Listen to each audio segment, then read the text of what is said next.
briefly. Yeah, he and I overlapped for about 9 months.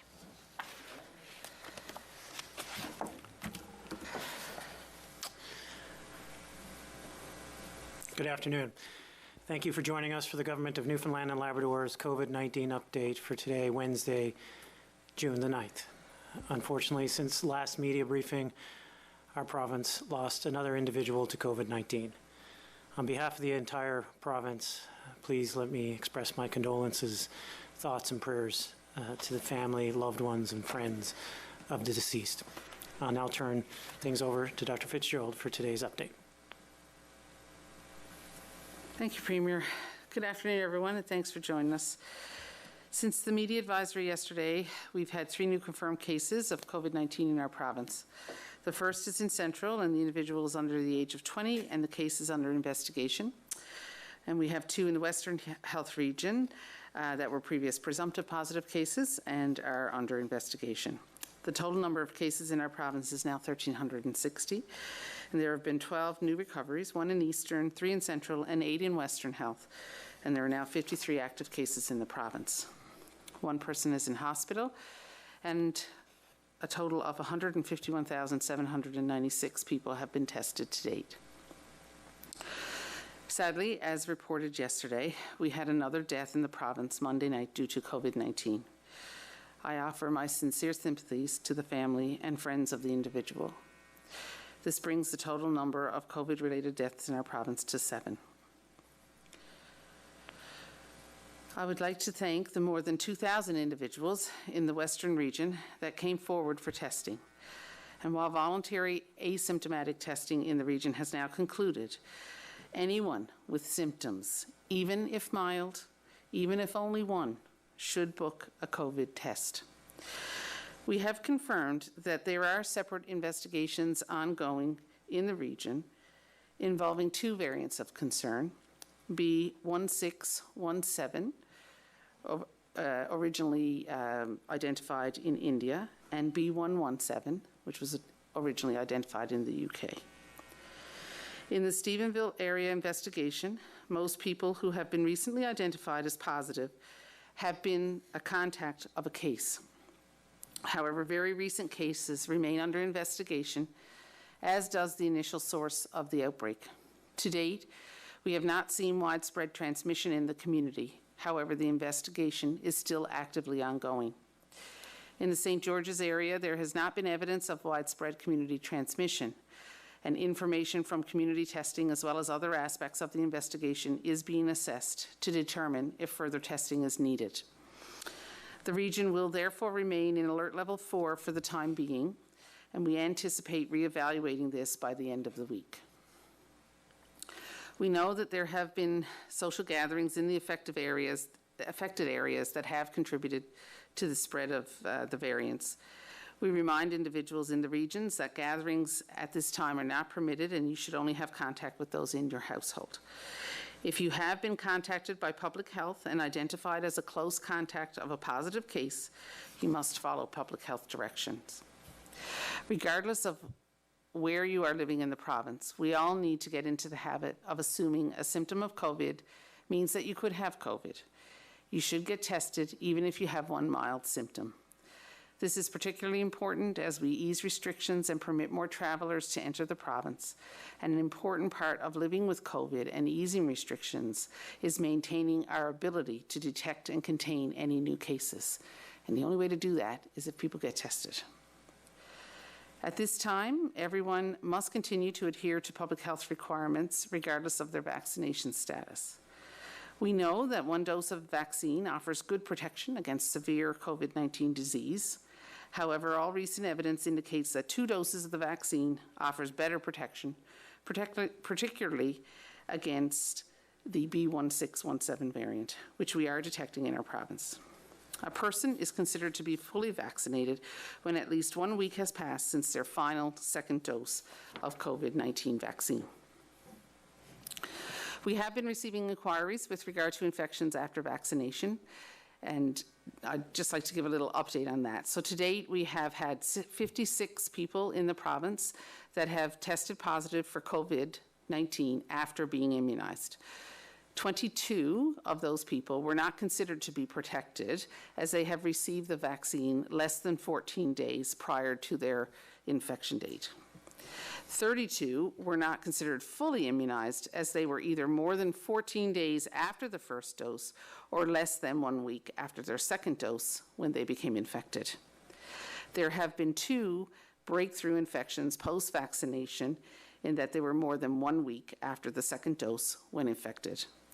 Only 3 of these 55 cases were considered to have had severe disease. Making the choice to be vaccinated is critical to protect yourself, your family, and your province. Every person vaccinated adds to that layer of protection, and every dose counts.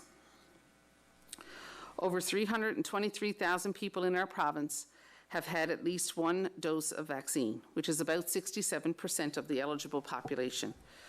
We are starting to see the number of fully vaccinated individuals rise as well. There are over 17,000 people fully vaccinated, and we anticipate this figure will go up quickly in the coming months as we offer second doses sooner. Last week, we announced that second dose appointments can be moved forward for those who have second dose appointments from July 16th to August the 5th. The number of appointments available per region may vary and is based on vaccine availability. Our priority is ensuring that those over 70 have an opportunity to be fully vaccinated before July 15th. It's important not to jump the queue if you're not in the group eligible to rebook the second dose appointment. Continue to look for updates regularly on the provincial vaccine site, as well as your local regional health authority website. When booking appointments online, individuals should make sure that they select the right type of appointment and do not select a dose 1 appointment to book their second dose appointments. As announced last week, people who have had 1 dose of AstraZeneca vaccine now have 2 options for their second dose. They can choose to receive a second dose of AstraZeneca, or they can receive an mRNA vaccine for their second dose, such as Pfizer or Moderna. Furthermore, in accordance with recent NACI recommendations, anyone who received a first dose of an mRNA vaccine, that's Pfizer or Moderna, can receive either vaccine for their second dose if the vaccine they received for their first dose is not readily available. This will really help us to deliver second doses much more quickly. These individuals can book second dose through regional health authority vaccination clinics, or they can schedule an appointment at a pharmacy or their physician's office if either is offering the vaccine, provided it is at least 8 weeks since their first vaccination. Nationally, the epidemiology is very promising, with a 32% reduction in new COVID cases reported this past week.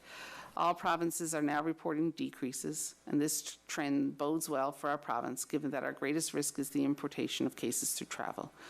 We remain on track to enter the transition phase of our reopening plan on June 15th, which is less than a week away.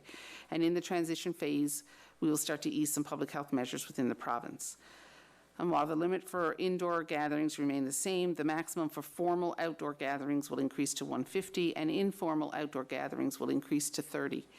Outdoor sports tournaments can proceed as part of return to play plans, and businesses can gradually begin to bring employees back into the workplace. In order for us to move to step 1, permitting non-essential travel, there are specific criteria that must be met. 75% of people aged 12 and older in our province must be vaccinated with at least 1 dose, and we must have low COVID-19 counts and hospitalizations. If we meet this criteria, and at this time all indications are that we will, then we move to step 1 on July 1st. For travel up to and including June 30th, all special measures orders remain in place. With travel restrictions in place for over a year, I know there are many Newfoundlanders and Labradorians waiting anxiously to reunite with family and friends. There will be a new travel form that individuals must complete before they arrive in the province, and this form will be available closer to the reopening date. We are working through the details of implementing this new process, and more specific details will be announced in the coming weeks.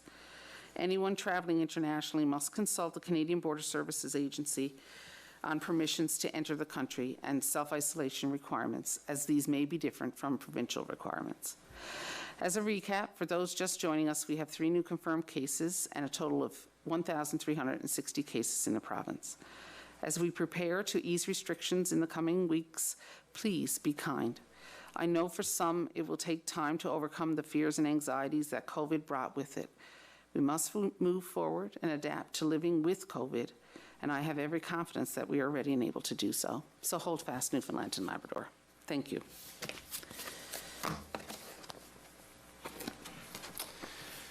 Well, thank you, Dr. Fitzgerald.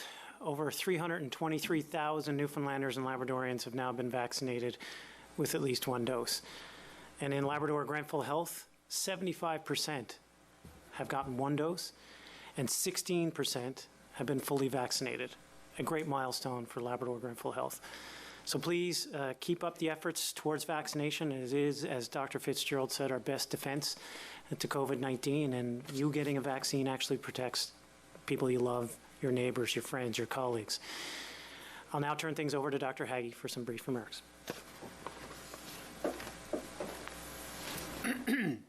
Thank you very much, Premier. Once again, we see a falling case count, which is always welcome. And our case count follows that of the rest of Canada, down by around 30% to 8.2 per 100,000 and 53 active cases. In there, however, living with COVID, we will from time to time see clusters. Shout out to St. Paul's Intermediate in Gander, where there are investigations ongoing around a presumptive positive case there. We'll get through it and we'll come out the other side. The mainstay now of our efforts has to be around vaccination. COVID is not an all or a none condition. It can produce no symptoms at all.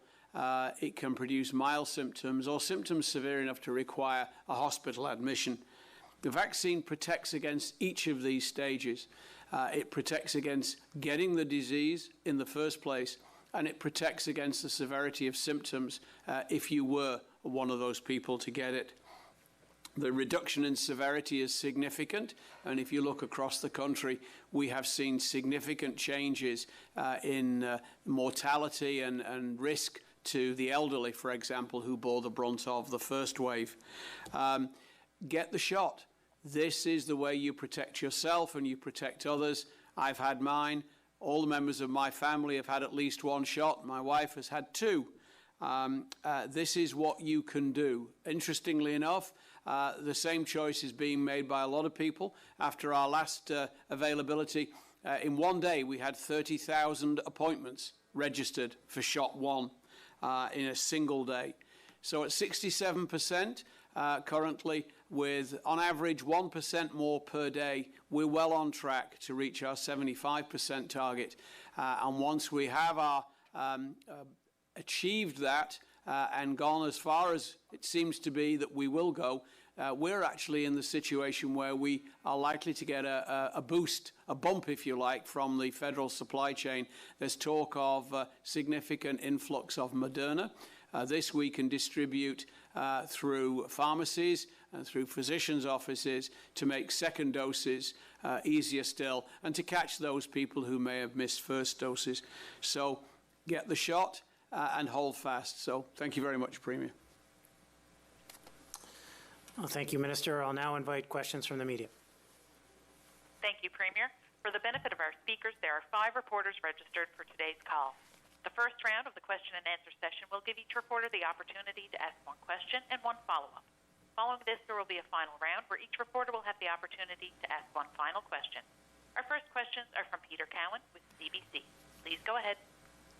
I want to ask about the number of people who have still gotten COVID despite being vaccinated. When you look at July 1st and having 75% of our population with one dose, there's still going to be a fairly small number that are going to be fully vaccinated. So in light of the fact that we have seen 32 examples of people who have had one dose but have still gotten COVID, how concerned, or what would you say to people who are concerned that as we see more people traveling from other parts of the country where there continue to be cases of COVID, that it leads to the possibility of introducing new cases here? So I think what we have to remember is that even though we see cases after one dose of the vaccine, that the severity rate certainly seems to be lower. So that's reassuring. we are, we have been working really hard up until this point with vaccines coming in to try to keep COVID out as much as possible, but that's not going to be possible forever. So we are going to have to find a way, and I guess we all have to kind of get our heads around living with the fact that there are going to be cases of COVID in our province, but with protection for all of us, we won't see those severe outcomes in the same way that we might have before. So I think, going forward with the vaccinations, with people being vaccinated and increasing that all the time, especially second doses, I think we will, while we might see cases, we won't see the same severity that we did before, and it won't have the same impact that potentially it could have had before. So, and this is, the evidence will evolve as we vaccinate more people. We'll have to reevaluate our recommendations, all of that with regard to what we do when someone's fully vaccinated and exposed to COVID, for example. So I think, I understand that people have anxiety, but I think the vaccinations will certainly help us to be able to respond in an effective way. I know it's difficult to measure people who didn't get COVID because they were vaccinated, but can you give me an idea with the two outbreaks that we've seen in Central and on the West Coast? How are they different from earlier outbreaks, considering that we did have, at least amongst certain age groups, a fairly high level of vaccination? So with regard to vaccination rates, I think, you have to take into account that the outbreaks themselves were different in that we were dealing with different variants that had a different infectious rate and had a different effect on severe disease.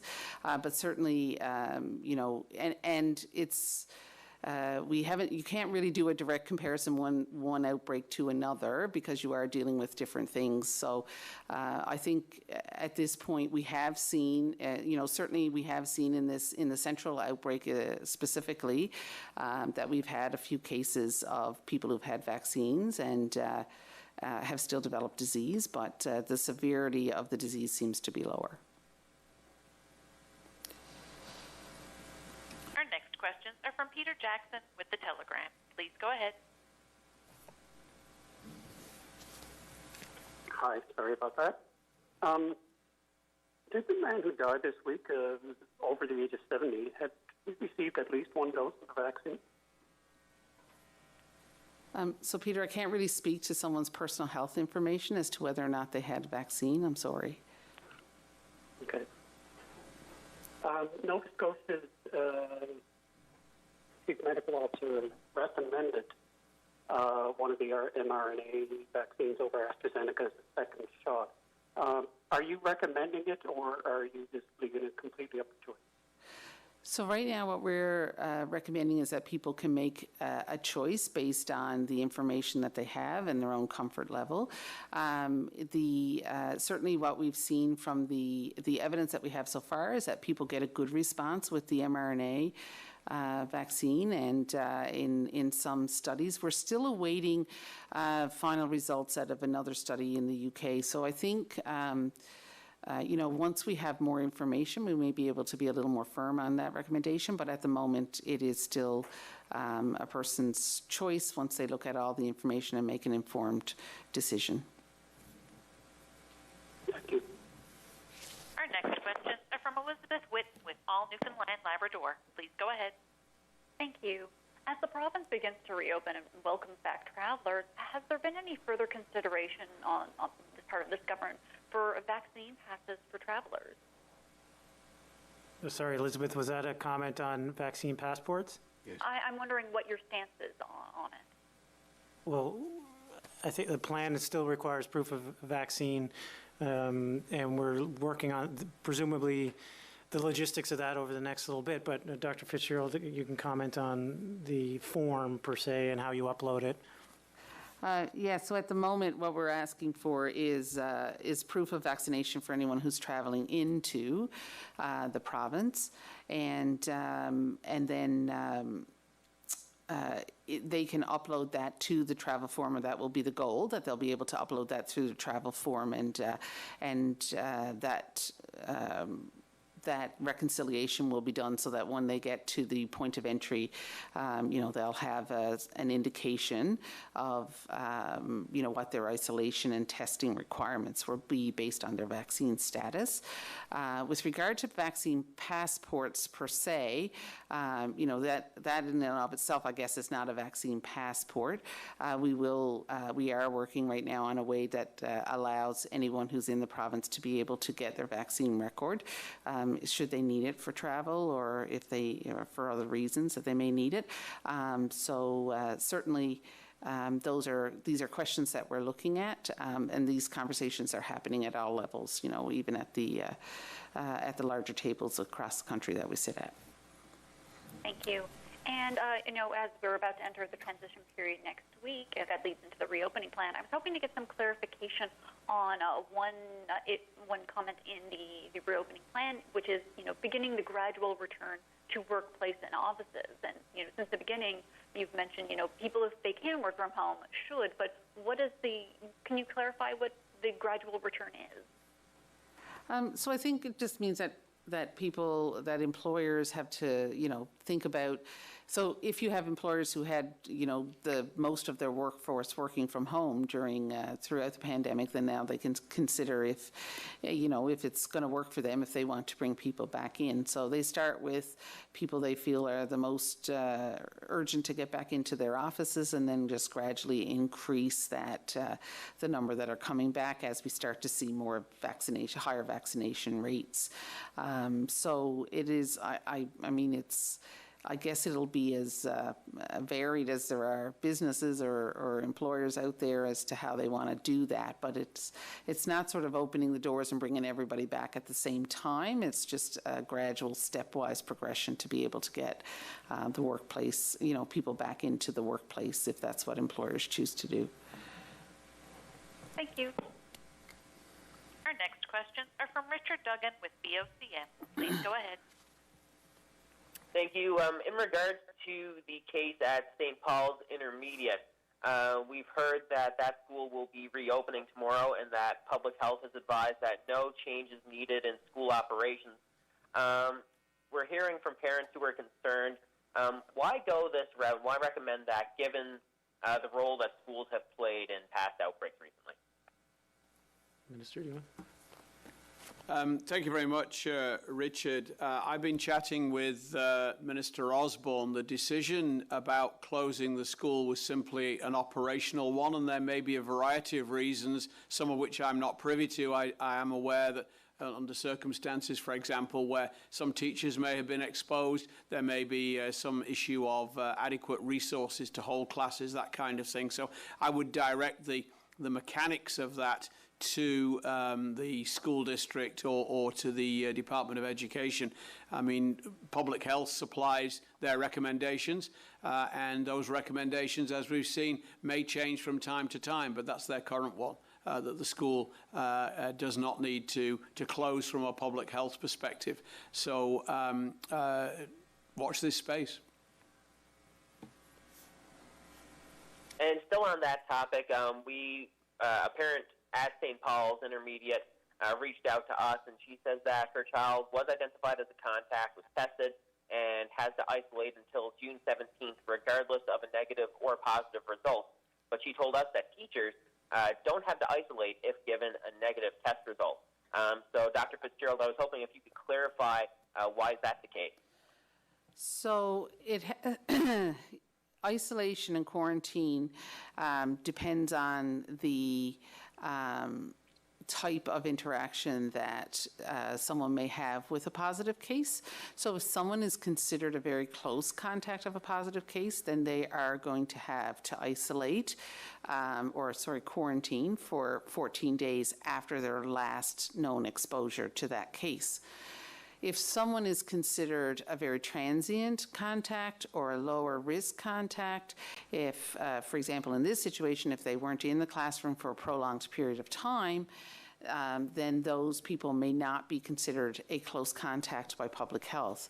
And while they may recommend testing, they may not recommend quarantine for those people. So it has to do with the nature of the contact that the person had.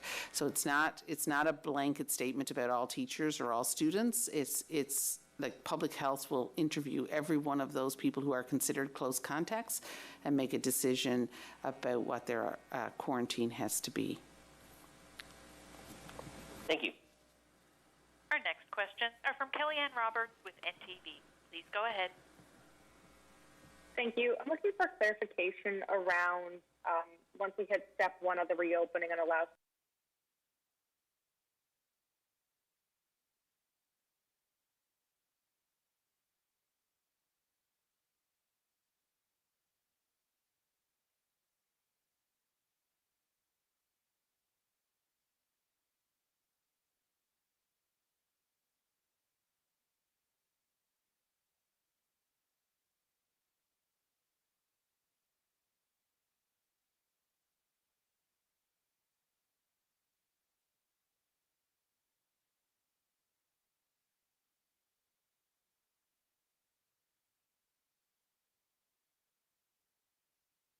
Please go ahead. Thank you. I'm looking for clarification around once we hit step one of the reopening and allow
Due to the length of the preceding program, we now join the regularly scheduled program already in progress. Let them know that those kind of tactics aren't going to be accepted here today on NEW Evolve. This is an NEW World Heavyweight Title Tournament. We can't have these kind of shenanigans. Well, normally I would agree with you, but my mama, rest her soul, used to say, what's good for the goose is good for the gander. And here we are right now, and Blake is certainly taking advantage of it. Oh! A beautiful move by Denver Peters here to cut off the thoroughbred. And you can see that took it all out of the thoroughbred. He's on the ground there, gasping for air. So Blake Maxwell climbed at the outside of the ring here now, and Denver Peters looks to come over towards him, and I don't know if that was a mistake or not. I think he should have just got back in the ring. As you see, what does he keep going after him? Both men brawling on the apron here, Travis. I think this is getting out of control. The referee needs to step in and encourage both of these folks to get back in. The gravity of this match, this is a title tournament match. This is not just any match. Well, certainly you're not going to win it on the apron. And what a devastating boot from the thoroughbred. And fans, we'll be right back with more NEW Evolve.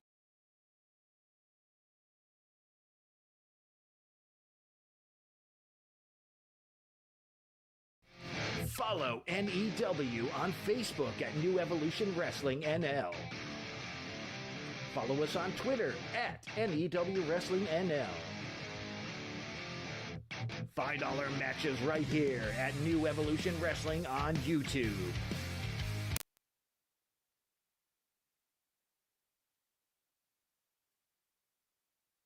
We interrupt our regularly scheduled programming in order to bring you the following special presentation.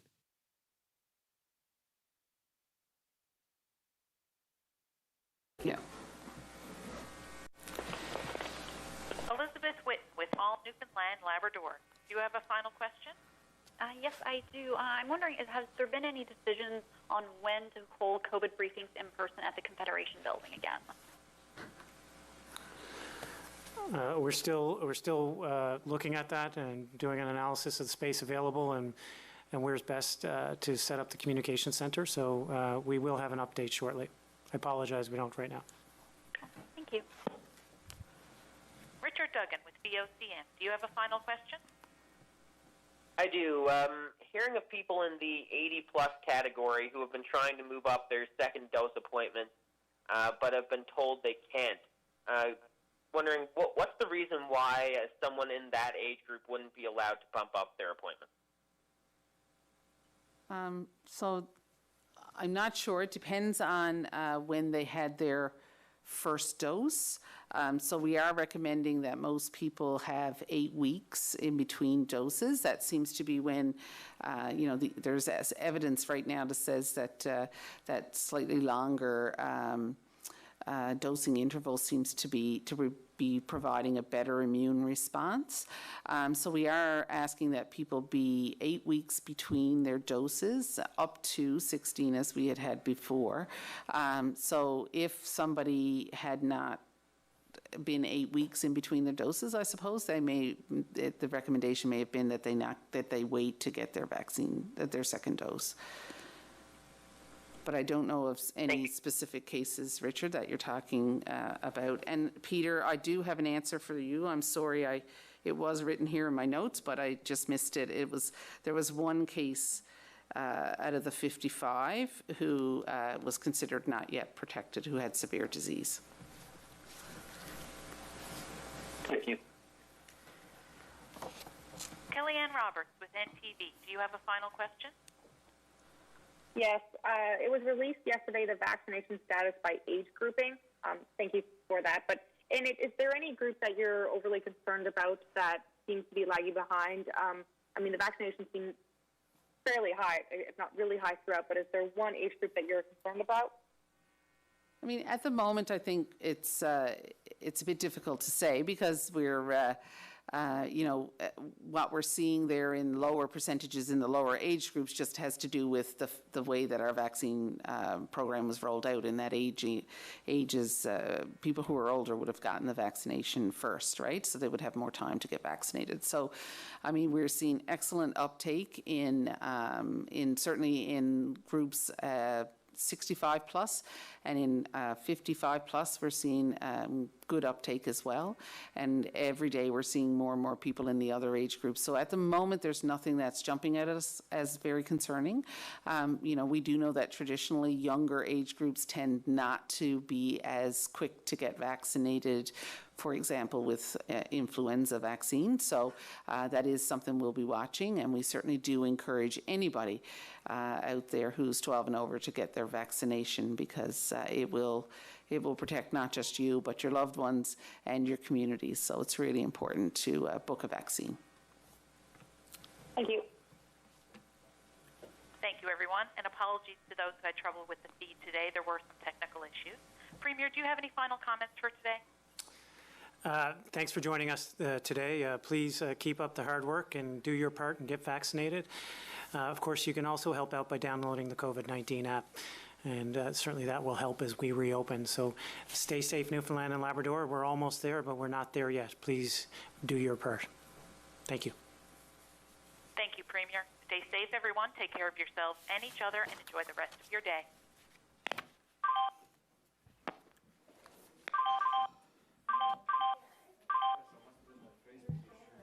Peter's going to figure out how to use a phone.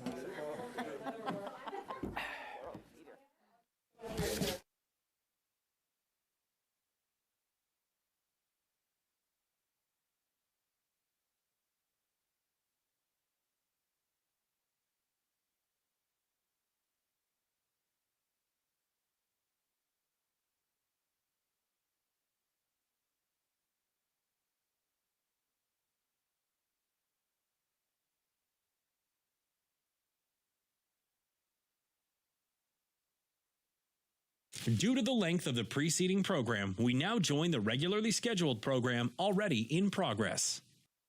Disgusting. This is a travesty of justice here, and the educator Denver Peters was ripped off in this NEW World Title Tournament. Ripped off, Kenny. Well, we're going to see it here again, and I tend to agree with you for once in the history of NEW Evolved. Get Crickard some glasses here. You can't even see the foot. Look at this right there on camera, plain as day, and look at that snake thoroughbred Blake Maxwell pulling the rope back in. And look at Peters. He is rightfully upset. And I don't think we've heard the end of this, Travis. I don't think we have either.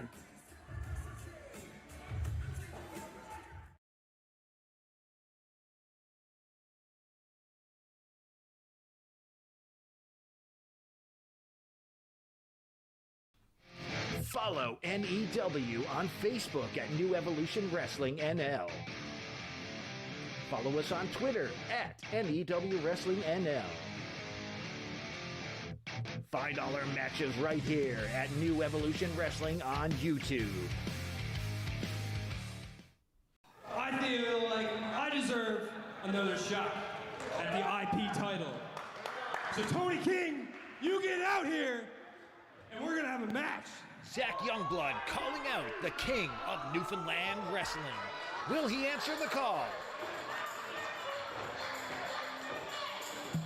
I know that music, and there he is. The Wild Thing, Tony King, the NEW Interprovincial Champion. How's he going to respond to the challenge by the up-and-comer Zach Youngblood? He's asking for a mic here. Let's listen in on the champ.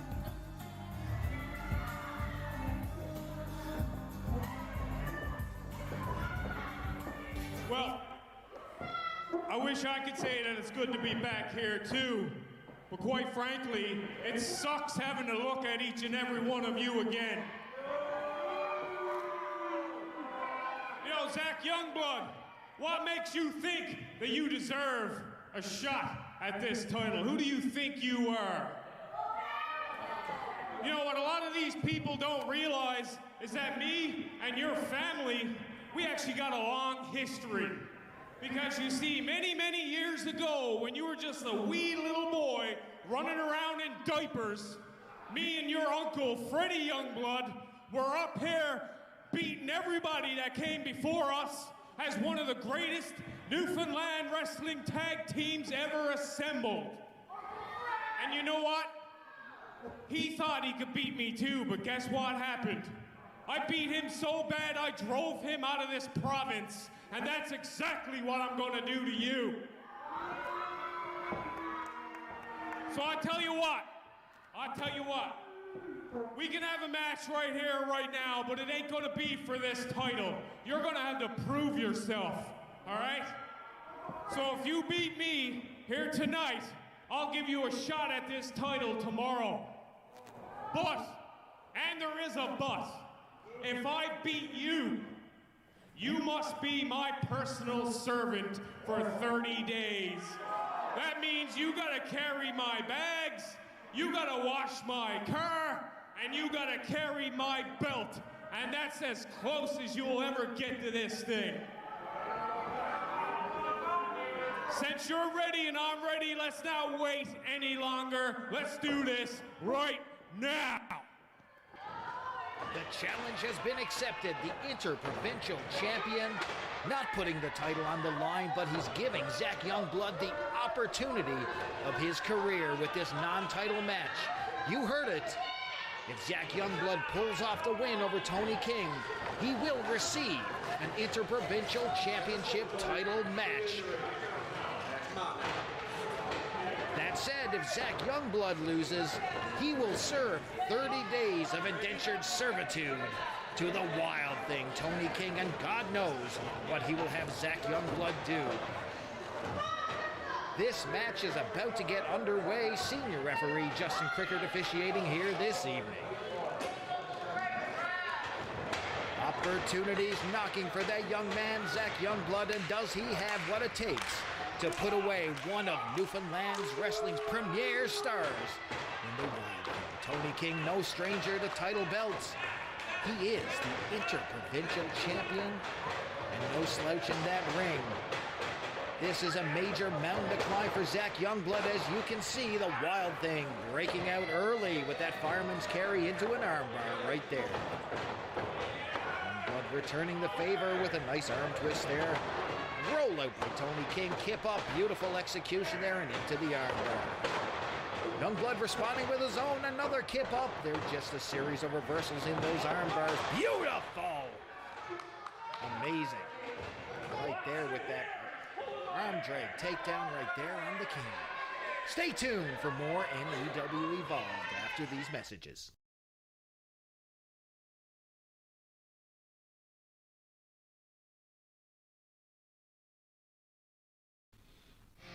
Follow NEW on Facebook at New Evolution Wrestling NL. Follow us on Twitter at NEW Wrestling NL. $5 matches right here at New Evolution Wrestling on YouTube.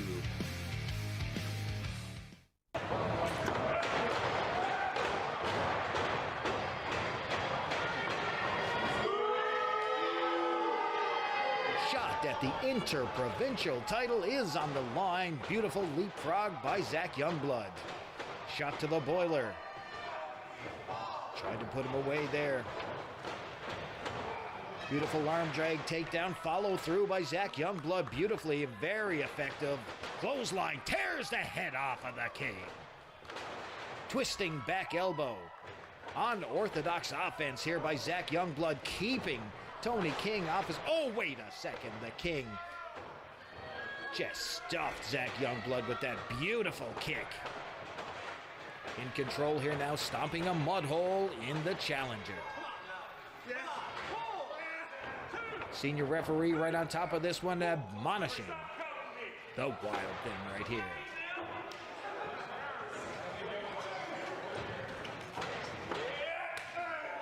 Knife edge chop on the challenger. He sunk that one in beautifully. Followed up with another one. This is not the position that Zach Youngblood needs to be in. Up and over, beautiful float over. Look at the aerial. Oh my goodness, ding dong! Beautiful super kick by the King. Only a 2 count. That could have been enough to put away the challenger. Such quick offense as these two were able to proceed with here. King going for a back suplex. Beautiful delivery. Shaking the ring with that impact. Gonna see a replay here now. Look at the delivery. Just absolutely crushing offense here. Sunset flip into the roll-up. No, the King follows up. Miss with a kick. Kip up by Youngblood, followed by a clothesline attempt. Uranagi into a broken arrow. Here we go. Only a 2. Zach thought that was a 3. Justin Crickard was right in position there. He says no, only a 2 count. Not enough to put away the man who calls himself the king of Newfoundland wrestling. On that rope now, sinking in a series of peppered shots to the head here, trying to wear down the king of Newfoundland wrestling. Sit out, powerbomb, that could do it. Crickard in position, only a 2 count. Zach Youngblood, a opportunity is knocking for him. We're getting to see, look at the amazing height and drop on that power bomb. Shades of Jushin Thunder Liger on that one. Tony King firmly in control. The CLB audience are not in the back pocket of Tony King on this one. They're all rooting for the underdog, Zach Youngblood, to potentially try to pull off the upset of his career against Tony King. And what a win that would be, ladies and gentlemen. If you've seen the reigns of Tony King as the NEW champion, you will know that this is not a man who goes down easy. He survived opponent after opponent after opponent. Beautiful spinning back elbow right there. Pressing kick to the gut. Master by Zach Youngblood. He's going to follow up here. Justin Crickard in position. 1, 2, only a 2.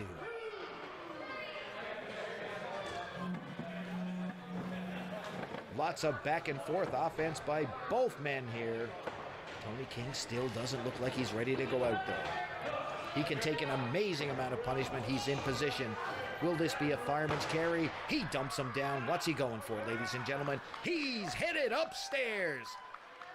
Could this be a 450 splash? We know that Zach Youngblood has unbelievable aerial abilities. Taking his time getting to the top rope. This could be a mistake. Tony King is back to his feet. Pops him right in the face. That had to jar him. He's in a vulnerable position here on that top strand. Just letting Zach Youngblood have it. Oh, a headbutt out of nowhere. Youngblood now headed to the top. Can he deliver here? He's got to act fast. He's headed for that 450 up, and he hit nothing but mat. It's all over. The King is about to finish off his prey here. Setting him up for the odd prettier. He knocked him out cold. That's the move that won him many an NEW championship. 1, 2. He lifted him up. Tony King says he's not done here. This could be a mistake. Uncharacteristic error by the champion. Justin Crickard wondering why he did that.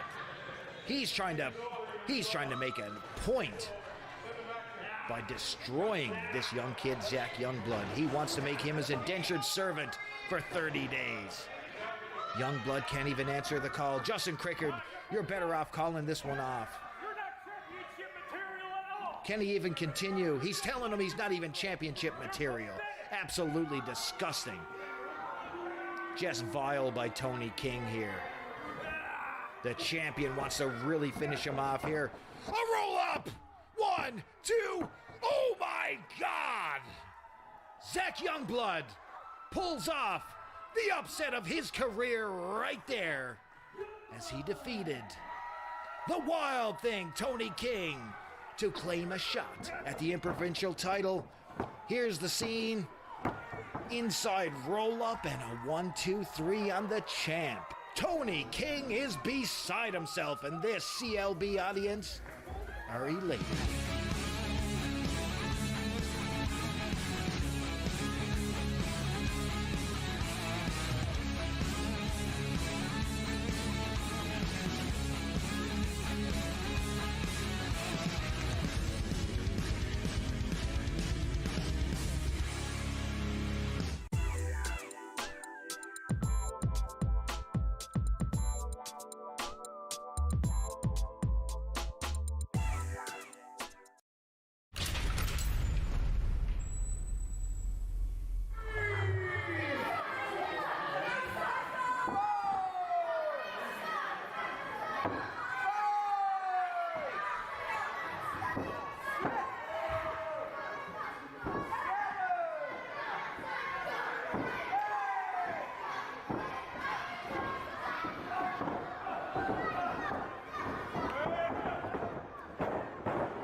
And still, Newfoundland New Evolution Wrestling Champion Tony King.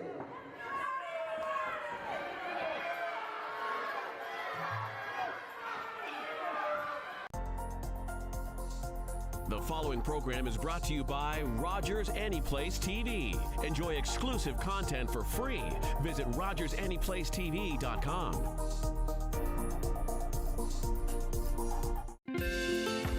If you have a comment about this program, we'd love to hear it. Email or call us, or send us your feedback through social media.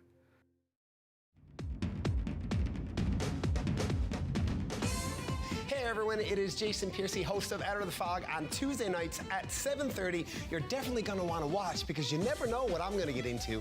It's all about community. It's all about you. So watch Tuesday, 7:30.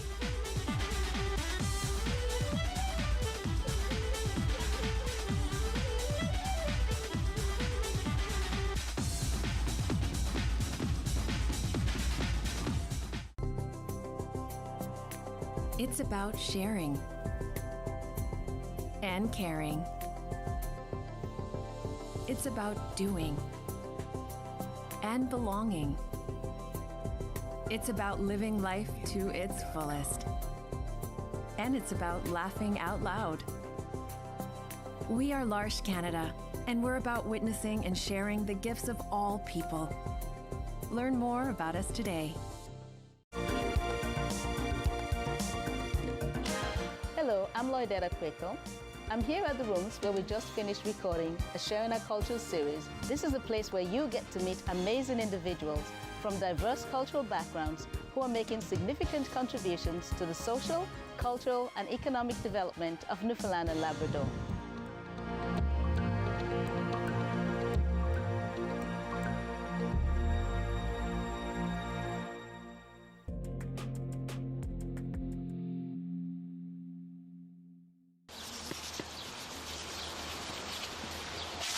Hey! The lift wasn't working and he was in pain, so I tried to lift him on my own. Yes, it's bad. I'll need help. Can I help you with that? No, I'm good. Thanks. Workplace injuries hurt the most at home. Dear everybody, you'll see thousands of images today. Here are 3 you won't see. A girl who uses uses a walker eating ice cream with her friends. A young woman with a prosthetic leg modeling the latest denim trends. A kid who uses a wheelchair busting a dance move. You're influenced by the images you see and the ones you don't. It's time to include disability in the picture. Sign Holland Bloorview's Dear Everybody Agreement and help create a world without stigma for kids and youth with disabilities. Visit deareverybody.ca.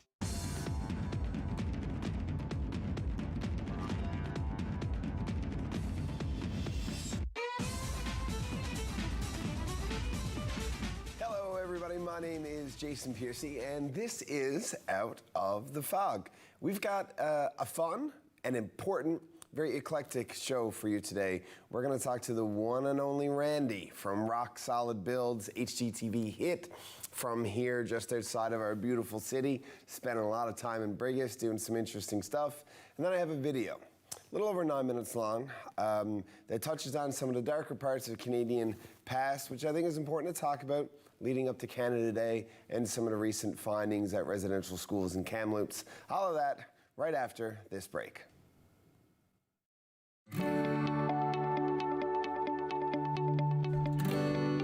You're watching Rogers TV.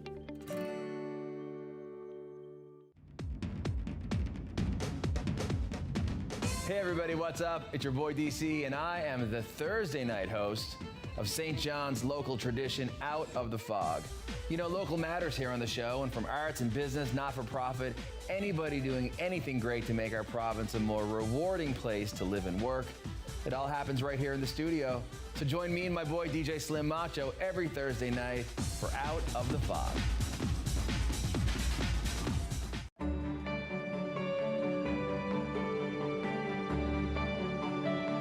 You're watching Rogers TV, St. John's.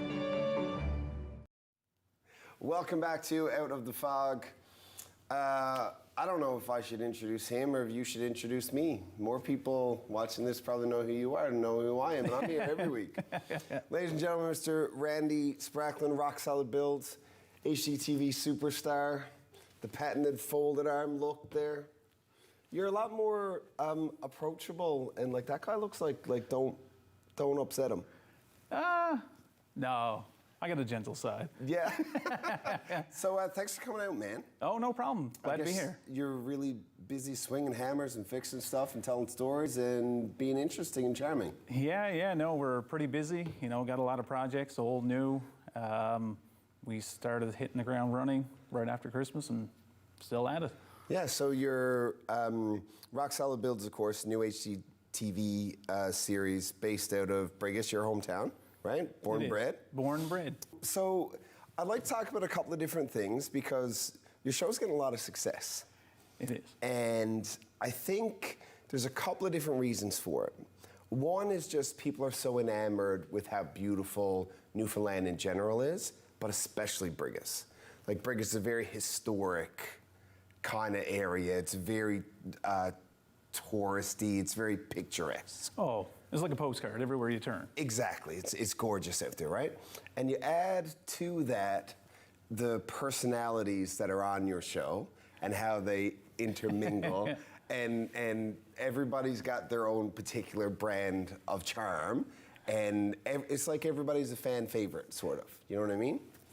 And then also there's the construction side of it, which people have always been fascinated with. Yeah, I guess that's the beauty thing about our show. We show us being us. You know, there's no script. They follow us. They come in the morning, wonder where we're going. We go to the job site. And the way we act on the screen is the same thing when we're off the screen. So I think that's what everybody kind of likes. Like you say, we're so different, but we're kind of one big work family too. So everybody that's on your site, like the four of you, they were working with you and for you prior to all of this, and then somebody just showed up with a camera one day, and now everybody gets to see what has always been your life before that? Yeah, pretty much. They were all working with us before, and I actually got an email. Went to my junk mail, found it. They were looking for an East Coast show, so Cineflex, our production company, emails back and forth. Next thing you know, we got green lit. TV show. That easy, right? That easy. Nothing to it. So if anybody wants their own TV show, just check your junk mail. That's all it's doing. Just check your junk mail. Just check it. Yeah. So I find, because I'm in real estate, and I do a lot of new home construction, and I grew up in a family. My father, all of his brothers, his father, they've all been carpenters and contractors. Built half of the stuff in Norman's Cove where we grew up. So I'm fascinated by the industry in general. In particular, I like the idea of bringing something that's particularly old, because how old is the town of Brigus? Oh, I say over 100 years old now? Yeah, got to be. And there's houses there that are every bit of that still. Oh, it is. Well, some houses 200 years old. Exactly, right? So taking something that's 200 years old, making it comfortably livable today, but still having the feel of that history and character. Yeah, you know what? It's a little bit, sometimes it gets a little bit tangly when you're dealing with them 200-year-old houses, but sometimes a little bit. For us, is a little bit. We kind of run into it all the time, but that's what we love about it. Them old houses, bring them back to life, leaving all that charm, that character. That's what it's about, and I think that's why everybody kind of goes to the show, because we do old homes, we do new homes, we do new renovations, all the above. It don't matter what it is, we'll kind of take it on. What do you prefer? Not for the show, but like for what you like to do yourself as a contractor. Well, the show is kind of following what we like to do, and for me, I just like the challenge. Anything that can't be done, anything that someone else may be like, okay, that's difficult, I'd rather be a problem solver, because there's always a solution to it. So the harder, the most complex, the more tangly it is, that's what I want to go for. Yeah. Can you give us a glimpse into some of what's going to come for the next season that people can see, or is the boss over there going to get mad if you tell too many stories? You take season 1, we're going to make, like, we had amazing people, amazing culture, amazing bills, and we're basically going to top that in season 2. The only little glimpse I'll probably give you, just picture a finished house with an excavator sitting in the living room. I'm sorry, what? Can you say that again? An excavator sitting in the living room, someone's finished house. Did you finish it with the excavator there, or did the excavator have to come into the middle of it because you had to get to something? You'll have to watch. How big an excavator? Well, we had multiple. Like a Maniac? We had multiple. This doesn't make any sense. HCU TV clearly needs more shows. Check your junk mail. Yeah. So what's it like now? Because if you're in business for yourself and you're working in and around Brigus, you're going to be a recognizable face and a name because of being an entrepreneur in Brigus, right? That's going to happen anyway. Yeah. And you're a likable, charming, jovial guy, so like you'll have a good reputation. Much further than that now, you're at the point where there's a bit of celebrity, right? What's that like for you? Do you have experience surrounding that? It's a little bit still surreal, to be honest with you. It's kind of, this journey started, we always joked about it years ago, and then getting that email and kind of happened somewhat fast.